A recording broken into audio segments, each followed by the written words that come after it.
जय हिंद। मैं शमशाद आलम, company quarter master हवलदार वीर अब्दुल हमीद, जिसकी वीरता की कहानी आज हिंदुस्तान के कोने कोने में सुने और सुनाए जाते हैं, जिसके सटीक निशाने और बुलंद हौसलों के सामने पस्त हो गया था पाकिस्तान, जिसकी बेमिसाल बहादुरी ने खोद डाली थी पाकिस्तान के टैंकों का कब्र।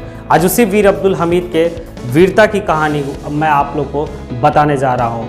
चलते हैं उत्तर प्रदेश का गाजीपुर जिला, जहाँ का एक छोटा सा गांव है धामोपुर। 1 जुलाई 1933 में एक छोटे से बच्चे का जन्म होता है, जिसका नाम है अब्दुल हमीद। अब्दुल हमीद को बचपन से ही शौक था गुलेल और कुश्ती करने का, लेकिन जैसे ही उम्र का पड़ाव आता है अपने फादर के काम में हाथ बटाने लगता है, लेकिन मन नहीं लगता। उसके फादर मोहम्मद उस्मान एक पेशे से जो है कि दर्जी है, मन नहीं लगता इस काम में, क्योंकि बचपन से ही उनका मन जो था वो गुलेल चलाना और कुश्ती करने में उनका मन लगता था। और महज 18 साल का उम्र में उनकी विवाह रसूलन बीबी के साथ कर दी जाती है और 21 साल का उम्र में वो आर्मी ज्वाइन करते हैं। यहाँ से वीरता की कहानी अब स्टार्ट होती है वीर अब्दुल हमीद की। हिंदुस्तान में जो भी कोई भी बच्चा अगर सेना में जाना चाहता है तो उनको एक बार ज़रूर जो है कि वीर अब्दुल हमीद की किस्सा सुनाया जाता है, उनकी वीरता की कहानी बताया जाता है। चलते हैं 1962 का वो युद्ध, जिस युद्ध को हर भारतीयों ने जाना है, उस युद्ध को हर भारतीयों ने समझा है। वो चाइना और भारत के बीच में जो युद्ध लड़ा गया था, उस युद्ध में वीर अब्दुल हमीद ने ये साबित कर दिया था कि मैं कोई आम सेना नहीं हूँ, मुझ में कर गुजरने की मादा है। और अपने बड़े बड़े अधिकारियों को ये साबित भी कर दिया कि मुझ में वो मादा है कि मैं देश के लिए अपने जान निछावर कर सकता हूँ। उसके बावजूद भी हम युद्ध हार गए थे, हमारी पराजय हुई युद्ध में, चाइना जीत गया। और देश की माली हालत एक ऐसा था देश की माली हालत जिसकी बयां करना बहुत ही कठिन है। हमारी अर्थव्यवस्था चरमरा चुकी थी। और 1964 में एक तो हम बुरे दौर से गुजर रहे थे क्योंकि हम युद्ध हार चुके थे। 1964 में तत्कालीन भारत के प्रधानमंत्री पंडित जवाहरलाल नेहरू की मृत्यु हो जाती है। दूसरा मुसीबत भारत के सामने आ खड़ा हुआ। अब यहाँ पे जो सबसे बड़ा मुसीबत था वो ये कि भारत का अगला प्रधानमंत्री कौन बनेगा। तो भारत के जो अगले प्रधानमंत्री बने वो लाल बहादुर शास्त्री बने, जिनका नारा था जय जवान जय किसान का उन्होंने नारा दिए थे। एक तो 62 में हम युद्ध हारे, 1964 में हम जो है पंडित जवाहरलाल नेहरू को खो दिए। अब जो हमारे पास सबसे बड़ा जो मुश्किल का दौर था वो ये था कि 1965 में पाकिस्तान ने हमारे ऊपर आक्रमण का मन बना लिया।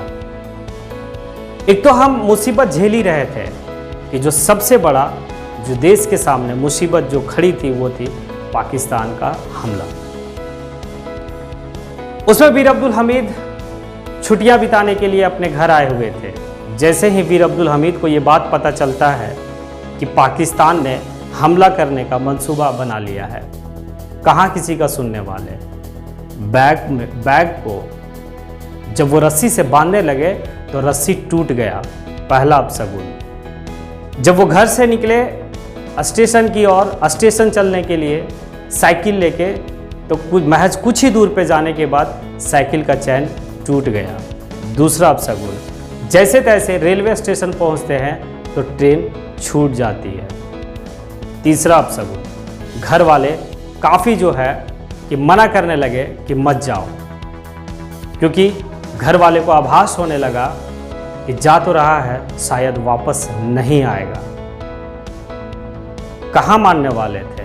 पूरी रात स्टेशन में बिताने के बाद पंजाब का वह स्पेशल ट्रेन से चले और पंजाब पहुँचे, क्योंकि पाकिस्तान पहले सोचा कि हम कश्मीर के रास्ते भारत पर आक्रमण करेंगे, लेकिन कश्मीर में हमारा जो है कि सेना पहले से ही मुस्तैद थे। वो पंजाब के रास्ते भारत पर आक्रमण करना चाहते थे। और वीर अब्दुल हमीद को ये मालूम चला, कुछ लोग इन्फॉर्मेशन दिए कि पाकिस्तान का जो टैंक है वो इस रास्ते से आने वाले हैं। वहीं पर वो आरसीएल नामक जीप लेकर तैनात हो गए और एक खेत में चले गए। उस खेत में अपने आरसीएल जीप को लेकर चले गए, जिस पर एक आरसीएल बंदूक उस जीप में रखा हुआ है, और उसी जीप को लेकर वो खेत में गए और खेत में बड़ी बड़ी फसल लगी हुई थी, वहाँ पर वो जीप को लेकर छिप गए। वो इंतज़ार कर रहे थे कि पाकिस्तान का वो टैंक कब आएगा, लेकिन वो दिन 8 सितंबर 1965 दूर से वीर अब्दुल हमीद को दिखा वो पाकिस्तान का टैंक। बचपन से ही गुलेल चलाना और निशानेबाजी करने में जो माहिर थे वीर अब्दुल हमीद, वो पहला आरसीएल गन से वो गोला दागते हैं और जाके सटीक निशाना लगता है आने के पाकिस्तान का टैंक को वो ध्वस्त कर देते हैं।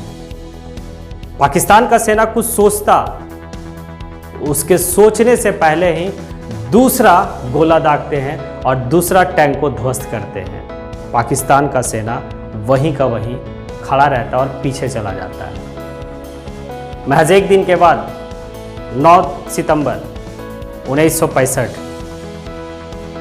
पाकिस्तान ने फिर उस रास्ते से बढ़ने का प्रयास किया और वीर अब्दुल हमीद ने अपनी वीरता की परिचय देते हुए और 5 जो है कि टैंक को ध्वस्त किया उसी आरसीएल जीप से। तो वीर अब्दुल हमीद की वीरता की कहानी पूरे हिंदुस्तान में आग की तरह फैल गई, लेकिन पाकिस्तान के मोस्ट वांटेड के लिस्ट में अगर पहला नाम था तो वो वीर अब्दुल हमीद का नाम था। और वो टोटल 7 पाकिस्तानी टैंक को एक आरसीएल गन और आरसीएल जीप से ध्वस्त कर दिए, क्योंकि हौसला बुलंद था, हौसले से युद्ध लड़ा जाता है। और 10 सितंबर इस युद्ध के समर में वो अमर हो गए, क्योंकि पाकिस्तान के जो सेना था वो सेना इनके आरसीएल जीप को देख लिया और अपने टैंक से ही उनके जीप के ऊपर हमला किया और वहीं पर वो अमर हो गए, इस समर में अमर हो गए। लेकिन उसी जीप का जो ड्राइवर मोहम्मद नसीर, वो टीवी इंटरव्यू में आते हैं और आने के बाद कहते हैं कि दुनिया से तो सभी को जाना है, मरना तो सभी को है, लेकिन शहादत सभी को नसीब नहीं होता है। क्योंकि मैं भी उसी जीप में था, लेकिन हमारी जान बच जाती है, किस्मत वाले को ही शहादत नसीब होती है। बहुत सारे ऐसे जाबाज सिपाही हिंदुस्तान में हैं जो युद्ध में अपनी वीरता की कहानी को बताए हैं, और उनकी वीरता की कहानी को आज भी हिंदुस्तान के इतिहास में पन्नों में लिखा गया है। 1965 का पाकिस्तान और हिंदुस्तान के युद्ध में 2 व्यक्ति को परमवीर चक्र से नवाजा गया, जिसमें से एक व्यक्ति वीर अब्दुल हमीद थे। 2008 में उनकी बीवी रसूलन बीबी, उस समय के तत्कालीन 2008 के तत्कालीन जो भारत के राष्ट्रपति थी वो थी प्रतिभा सिंह पाटिल। उनसे ये मांग करती है, आग्रह करती है कि हमारे ज़िला गाज़ीपुर ज़िला का जो रेलवे स्टेशन है वो वीर अब्दुल हमीद के नाम से कर दिया जाए, और हमारे शहर में एक बड़ा हॉस्पिटल जो उनके नाम से खोला जाए।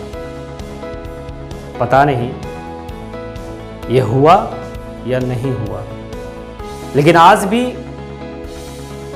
जब भी हिंदुस्तान में युद्ध की बात होती है तो वीर अब्दुल हमीद की जिक्र ज़रूर होती है, क्योंकि वीर अब्दुल हमीद कोई आम सेना नहीं था, वो एक बहादुर और जाबाज सिपाही था जो अपने देश के लिए जान को निछावर किया। आज मैं ऐसे बहादुर सिपाही, जो बहुत ऐसे सेना हैं जिनको मैं अपने दिल से और मैं सल्यूट करना चाहता हूँ।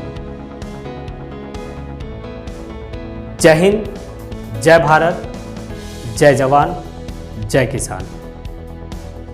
आप लोग कमेंट बॉक्स में आके आप लोग कमेंट करें कि वीडियो कैसा लगा, और अगर आप मेरे चैनल को सब्सक्राइब नहीं किए हैं तो सब्सक्राइब करें, बेल आइकन को दबाएं। इस तरह की बहुत सारी वीडियो आपको देखने को मिलेगा।